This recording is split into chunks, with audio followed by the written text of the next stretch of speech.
All right, folks. Well, welcome back. I hope you had a good lunch break.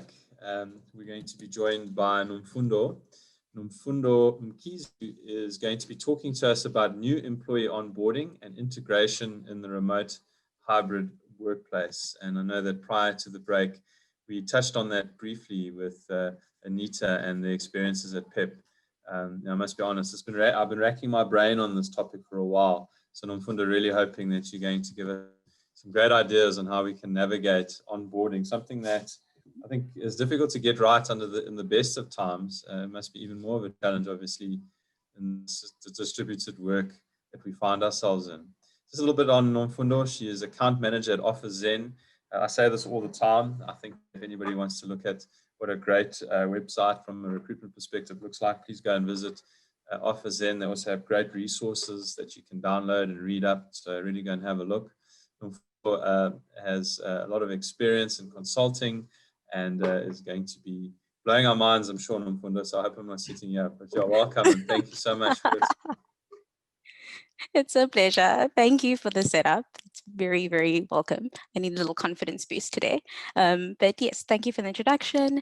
I'm really excited to be here with you all today, and I'm going to be discussing, as was said, onboarding integration in the remote or hybrid workplace, or as I like to refer to it as, onboarding post-corona.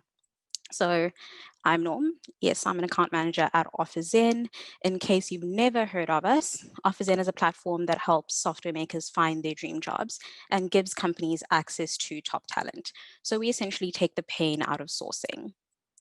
I work with companies on the platform to help them find great candidates and build world-class hiring process. If you've heard of us before, you probably also know we're pretty famous for our swag, as in my photo. So we wanted to give you all an opportunity to win an amazing OfferZen swag hamper. So please do go ahead, if you have a quick chance, to grab the link, enter there, or scan the QR code, and you have a chance to win that. We'll announce the winner at the end of the seminar and we'll contact you by email if that's okay. So I'll give you like 5 more seconds just to enter. And I think we'll move on to the main business of the day then. So I'd like to begin by just setting some context. So imagine one day that there's a pandemic and overnight the whole countries are locked down. Offices sort of turn into ghost towns and teams are working from home. And now you're a week away from onboarding a new team member. You're scrambling to organize video calls for induction and worrying about whether the device you shipped is going to get to them on time. I'm sure for some of you, this is sounding eerily familiar. COVID-19 led to a massive shift in the way that we work and live. And this new normal of fully remote or hybrid working presents a unique challenge to hiring teams. A few months ago, our usual onboarding process may have been exceptional, but are they still suited to our new context? And why does this even matter? To tell the truth, onboarding is arguably one of the most important parts of hiring.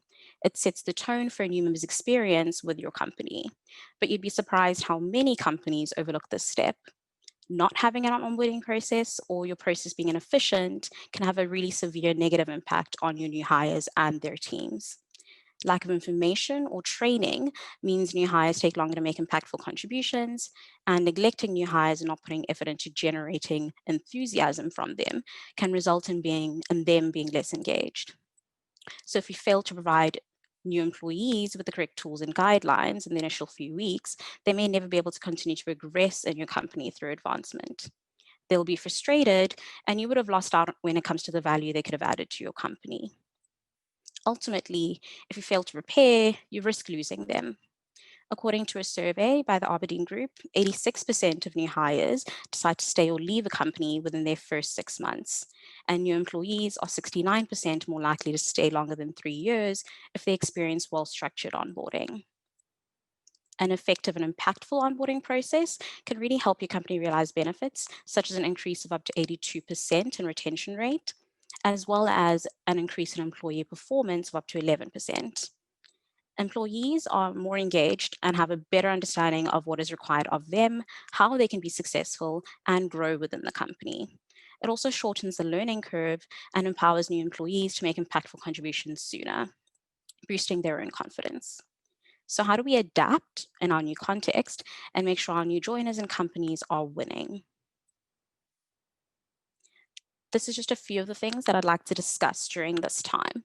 So I'm really looking at the different ways of working that are available to us now, the importance of engaging new joiners and easy ways to do this in a virtual world, the peaks and pitfalls when it comes to tech and the onboarding process, as well as company culture as a living thing and how you can help new joiners connect with it and make it their own, and then supporting new joiners and providing guidance that sets them up for success.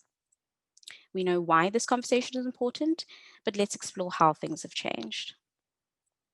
A few months ago, the majority of us were based in office and interacting in real life was the usual. This made knowledge sharing during onboarding and forging a human connection really easy. You didn't have to recreate the water effect, it would all really happen organically. But the world we lived in is no longer. Now there isn't just one new normal, even that has several different permutations, namely fully remote, hybrid, and split. A fully remote workplace is just as it sounds. You have a team working entirely remotely with no fixed office location. Some manage to make this really exciting, and we all envy the global citizens who only need a coffee shop with great Wi-Fi to work. But for most of us, the reality is taking Zoom calls in pajama pants at our kitchen nooks. Hybrid is sort of a blend of the two, with the majority of the team working out of the office and a small percentage working fully remotely. But most companies only opt for this as a way of working to access skills that may not be available locally. Split teams take this one step further. You have a team based in one fixed office location with the other team based in another. They all work together remotely from each of their locations. So for example, you could have a team in SA, another in the UK, both with their own local hubs, but collaborating remotely with each other. A really cool example of this would be a company like Luno. The common theme here is really distance. So how do we overcome this and help new joiners feel connected to their team and the wider company?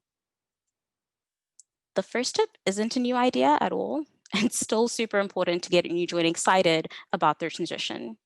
It can be a really scary time, doubly so if it's a first time joining a company that's fully remote or hybrid. So do all you can to begin getting them excited about your company culture as well as the brand. Make them feel welcome, pull out all the stops. A few ideas to get you started would be sending a welcome gift. Everybody loves a special gift, especially when it's not their birthday. Think of a welcome pack that includes some great snacks, company swag, cool stationery, and a special card that's been signed by the team.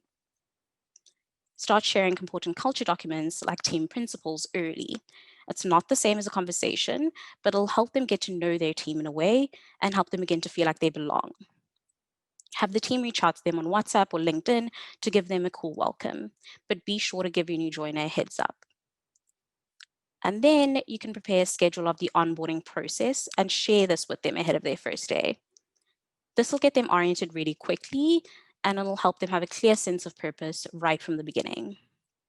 You can also grant them access to your company HR system so you can get to know some of the names and faces of their co-workers through your organizational chart and get some of the mundane onboarding paperwork out of the way early. So after all of these steps, your new joiner should be positively over the moon about joining the company. But how do you practically do this in a distributed team? You aren't there to provide them with printouts or in-person induction sessions. You've got to get creative at this point. Using tech in your onboarding process can actually create a really rich, interactive, and time-saving experience. The point isn't to have a process that's devoid of human connection, but rather build a tech-enabled process to facilitate interaction. Hiring teams already spend a large chunk of their time doing repetitive manual administrative tasks during the hiring process. This actually distracts from them giving the expertise in ways that add value. As a pro tip, switch to a tool that automates some of the onboarding process like Bamboo HR or even Kissflow. You can create checklists in the system and it takes care of the rest, like assigning stakeholders, sending reminders to complete tasks, you name it. You can also set up a platform for quick and easy comms for team members and other stakeholders in the onboarding process, whether it's Slack or Hangouts. This actually helps prevent talking in silos between new joiners, where the information they're sharing could have actually been useful for someone else as well. It also gives new joiners a safe place to ask questions. At OfferZen, we've created a new joiner Slack channel for everything onboarded related. It's sort of part Q&A and part social chat. We also use video calls with camera on for face-to-face interaction. So you can have one-on-one introductions or run a team call that stays live all day for quick questions or just a chat. We also use tools like Guru or Slab to create an internal knowledge base. This will have all the info a new joiner would need, like how to document processes, culture docs, how to submit leave, etc. But you do have to be aware of tech fatigue. And yes, this is a real thing. When faced with jumping from video call to video call, people can become really easily overwhelmed and can actually experience physical and mental fatigue. This is because our brains are working harder while communicating through virtual channels. We're essentially missing out on lots of little, small physical cues that we would have got in real life that we just can't decipher through a screen. So for those of you who have a hybrid workplace, try have some interaction in real life. For example, you can have the team come in one day on the new joiner's first week and have a special get to know you lunch. For those of you who are fully remote, you can try change things up with phone calls in place of video calls where possible, as well as just encourage new joiners to take micro breaks between video call sessions. Whether they use that to make a cup of coffee, go for a quick walk, whatever works for them. So now your new joiner is eager. You've built an amazing tech-driven process, but how can you be sure they get a chance to really live the company culture? Creating surface area for new joiners to connect with team members and interact with their culture is just as, if not more, essential now. The human connection is increasingly difficult to create in a remote or hybrid setting, but more and more employees are acutely aware of when it's missing. There are plenty of ways to get new joiners feeling a part of the team. You can start by providing new joiners with an onboarding buddy to help them through their first few weeks. They become the first port of call for any questions they may have, and also have weekly check-ins with new joiners where they can help them overcome any challenges they experience that week. You can also introduce your new joiner to the team, either on a team-wide call or on email or IM, just to make them feel welcomed and valued, and signal to other team members that it's okay to reach out and engage with them. You can also create virtual coffee rooms and online team events to encourage new joiners to chat about things that aren't work-related with the rest of the team. These types of non-transactional touch points help new joiners build trust and get to know the team, as well as let their team get to know them.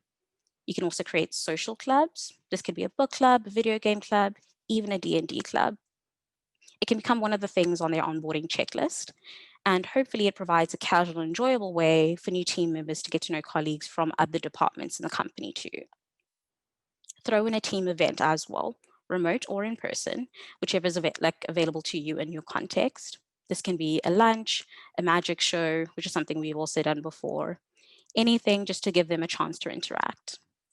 Span Digital, a company on our platform, does this especially well.